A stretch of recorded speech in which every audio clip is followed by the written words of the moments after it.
আসসালামু আলাইকুম এভরিওয়ান, সবাই কেমন আছেন? আমরাও আল্লাহর রহমতে ভালো আছি। আমরা সাজেক যাব, সেই উদ্দেশ্যে রওনা হয়েছি। আমরা আমাদের গাড়িতে উঠে নিয়েছি। তো গাড়ি তার গতিতে চলতেছিল। গাড়ি মাঝ রাস্তায় থামিয়েছে 20 মিনিট বিরতি দেওয়ার জন্য। আমরা এখানে হালকা পাতলা রাতের খাবার খেয়েছি এবং গাড়িতে আবার উঠে আবার যাত্রা শুরু করলাম। গাড়ি তার গন্তব্যস্থলে পৌঁছানোর পর, খাগড়াছড়ি পৌঁছানোর পর আমরা আর একটা গাড়ি নিয়েছি। এখানে এই গাড়িটার আপ ডাউন ভাড়া ছিল 6,500 টাকা।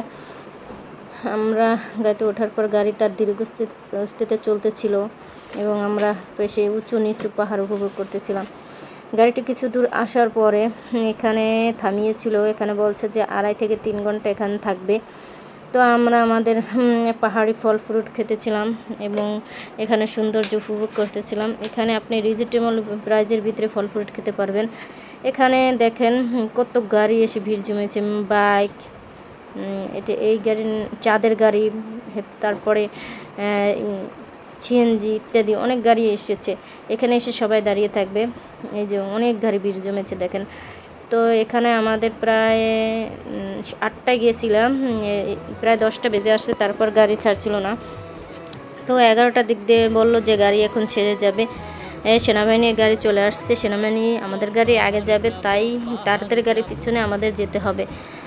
তাই আমরা আমাদের গাড়িতে উঠে নেওয়ার পরে গাড়িটি ছেড়ে দিয়েছিল এবং এই উঁচু নিচু পাহাড় উপভোগ করতে করতে এতে সৌন্দর্য বলার মতো না। সুবহানাল্লাহ, এত সুন্দর সৌন্দর্য আপনারা না আসলে বুঝতে পারবেন না। এত সুন্দর উপভোগ করার জন্য, এত সুন্দর পাহাড়, উঁচু নিচু পাহাড়ে মানে বলার মতো না। আমরা এক পাহাড় থেকে আর এক পাহাড়ে চলে আসছি। দূর দূরান্ত দেখা যাচ্ছে সাজেক বেলি। তো আমরা এই যে এটাই হচ্ছে সাজেক বেলির রাস্তা, একদম কাছাকাছি চলে আসছি। আমরা আসার পর রুমে ফ্রেশ হয়ে আমাদের যে রিসেপ্টে ফ্রেশ হয়ে আমরা নাস্তা খাইতে চলে আসছি। দেখেন এখান থেকে ভিউটা কি অসাধারণ। ওই যে দূর দূরান্ত দেখা যাচ্ছে ওটা ইন্ডিয়া ছিল, ইন্ডিয়ার পাহাড় ওই পাশে ইন্ডিয়া। তো আমরা কিছুক্ষণ রেস্ট নেওয়ার পর আবার ঘুরতে বেরিয়েছি। তো আমাদের গাড়ি এলাকায় কল করার পর সে আমাদের একটা পর্যটক কেন্দ্র ঘুরিয়ে দেখাচ্ছিল। তো আমরা এখানে এসে আসছি, পরে বৃষ্টি নেমে গেছে, তাই একটা ছাদের নিচে চলে গেছি বৃষ্টি পানির জন্য গায়ে না লাগে তাই। তো এই বৃষ্টি দেখে কে না ভিজতে চাইবে বলেন।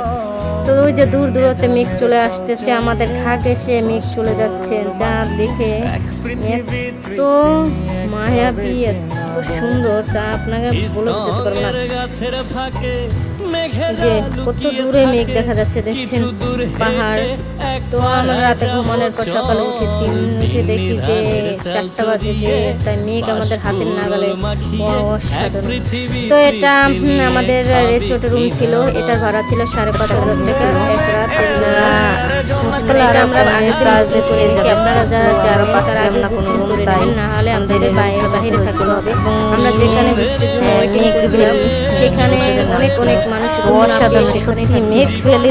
তো দেখেন ভিউটা অসাধারণ। এটা সকালে প্রায় সকাল 7:30 ফ্রেশ হয়ে আমরা আমাদের রিসোর্টের বারান্দায় একদম ভিউ চলে আসছে।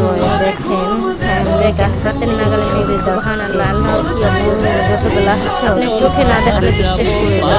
এটা একদম 7:30 সরে গেছে। আমরা